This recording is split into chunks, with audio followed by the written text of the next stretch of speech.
Honda ingin lihat cakrawala baru bersama Kawauchi.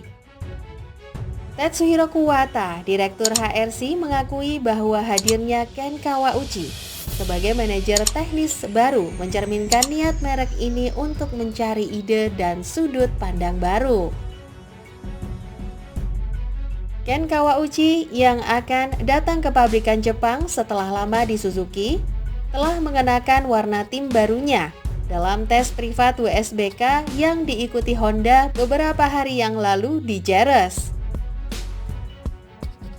Minggu depan, Kawauchi akan melakukan perjalanan ke Sepang, di mana dalam waktu kurang dari 10 hari, tes kolektif pertama tahun 2023 akan dimulai.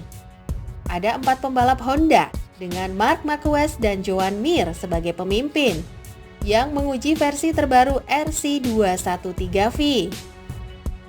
Bagi Honda, yang baru saja keluar dari tahun terburuk dalam sejarahnya di MotoGP, finish di posisi terakhir dalam klasemen yang diperuntukkan bagi pabrikan dan tanpa satupun kemenangan di lokernya, perjalanan yang akan dimulai di Portimao pada awal Maret ini harus menjadi titik balik. Sejalan dengan itu, dia mencari Kawauchi, sebuah manuver yang tidak biasa di perusahaan raksasa seperti HRC. Alasan mengapa kami merekrut insinyur yang berasal dari luar adalah untuk membawa ide-ide baru, sudut pandang baru, dan udara segar. Itulah yang dicari ketika para insinyur Eropa bergabung, ujar Tetsuhiro Kuwata beberapa hari yang lalu dalam sebuah pertemuan yang berlangsung di Jepang dengan berbagai media. Kawauchi akan menempati posisi direktur teknik yang sampai saat ini dipegang oleh Takeo Yokoyama, yang akan mengawasi kelompok insinyur HRC di Jepang. Pengalaman dan pengetahuan seseorang yang berasal dari luar negeri akan menjadi stimulus yang baik yang akan membuat HRC semakin maju.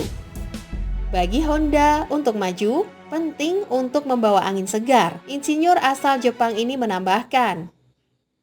Menurut beberapa mantan rekan setim Kawauchi di Suzuki yang dimintai pendapat oleh motorsport.com, pergantian ini bisa menjadi kunci untuk meningkatkan komunikasi antara aktivitas di lintasan dan grup yang melakukan perjalanan ke sirkuit, serta kelompok yang tetap berada di Jepang. Filter yang dapat dilakukan oleh manajer teknis baru ini akan memungkinkan Honda yang menyempurnakan lebih banyak lagi dalam proses pengembangan prototipe. Dan dengan demikian, menghindari kehilangan arah yang benar. Tahun lalu, kami bertekad untuk meningkatkan performa motor melalui pengenalan suku cadang baru.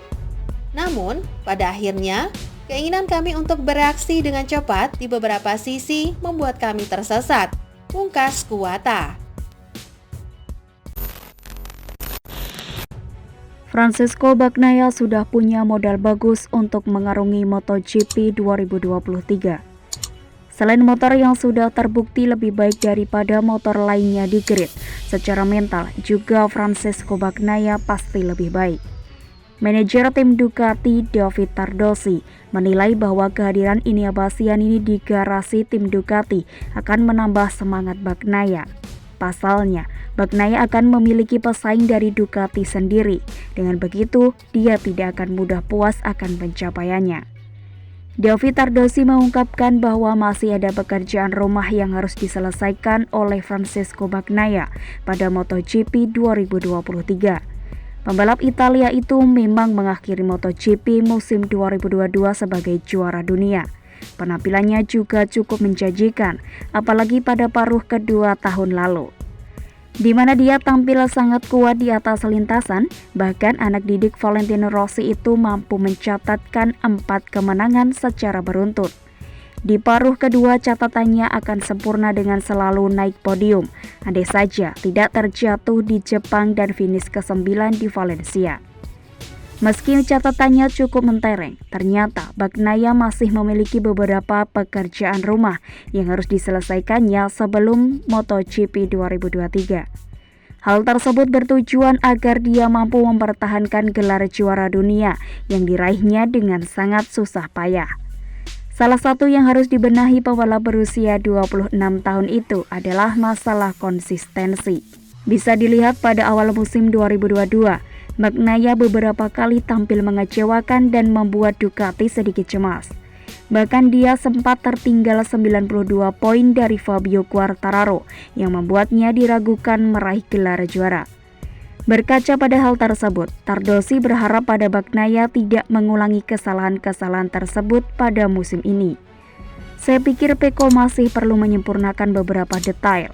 Di beberapa balapan pada tahun 2022 dia sempurna, tetapi di balapan lain dia membuat kesalahan yang bisa membuatnya kehilangan gelar juara dunia. Pada tahun 2023, dia harus meningkatkan dalam hal ini untuk memastikan dirinya di depan semua orang.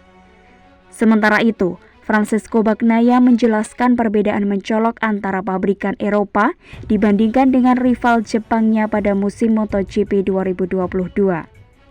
Dalam hal kemenangan balapan, pabrikan Jepang mengalami musim terburuk mereka di era MotoGP pada tahun 2022.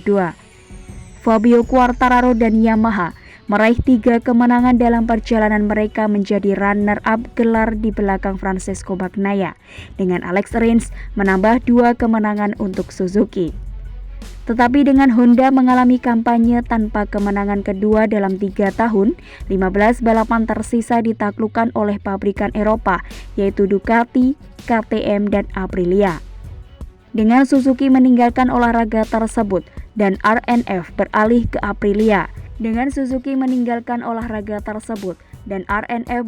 ke Aprilia, kini hanya akan ada 3 tim yang didukung oleh Jepang di grid tahun ini, yaitu Repsol dan LCR Honda plus Monster Yamaha.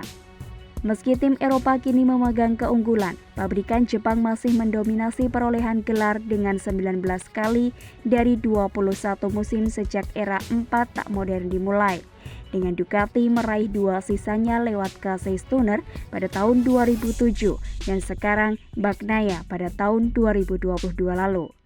Dari 19 gelar tersebut, 18 diantaranya didapat Honda atau Yamaha, dan Bagnaia memprediksi tantangannya lebih kuat dari kedua raksasa Jepang pada tahun 2023. Namun Pecco juga memperingatkan bahwa Ducati akan terus meningkat. Sejujurnya iya. Jawab Bagnaia saat ditanya apakah dia mengharapkan pabrikan Jepang menjadi lebih kuat tahun ini. Tapi saya juga mengharapkan performa yang lebih baik dari kami, pungkasnya.